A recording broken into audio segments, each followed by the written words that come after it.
And in this video, I'm going to be teaching you guys how you guys can place OCO order in Binance. So for those people who do not know OCO order means one cancels order. So let's say you're buying Bitcoin at like $50,000. You want to, add to amount. Let's say if it drops, you want it to be sold at $50,000 because you bought it at $51,000, and if it goes at $50,000, then it's gonna be sold because it's gonna save you from having too much loss. Let's say Bitcoin just drops to $30,000, then basically you guys gonna save a lot of money because you sold at $50,000. And the other one you can place is at $55,000. If Bitcoin goes up and reaches $55,000, then it's gonna sell the Bitcoin which reached at $55,000.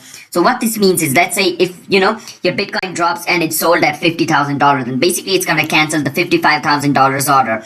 And if your Bitcoin goes up and sells at $55,000, then it's gonna cancel the order which you placed at $50,000. So basically that what means OCO, one cancels the other. You're gonna put two price, the one which goes up you sell it, the one which goes down you sell it. So that's the order you're gonna place by OCO. So it's pretty simple to place an OCO order. So follow the step. So first step is you want to go to Binance.com, which is the official website of Binance, and log in into your account. And you want to go on versus trade over here. And on trade, you want to go on advanced because you want to have full access to the tool they're going to give you so you guys can, use OCO order. Once you're over here, basically what you want to do is, as you guys can see, it's over here on stop limit. You want to click on this and you want to go on where it says OCO. Once you're over here, basically you want to add two price limit at which price you want to sell, at which price you want to sell like this. And you want to enter the limit over here as well and the amount of Bitcoin you want to buy. After that, you want to buy the Bitcoin, and after it reaches the desired level of, price of Bitcoin, like it goes up or it goes down, it's going to sell. That's basically how you guys can, set an OCO order. In another word, one cancel one order. Alright, so hope you guys were able to understand the video.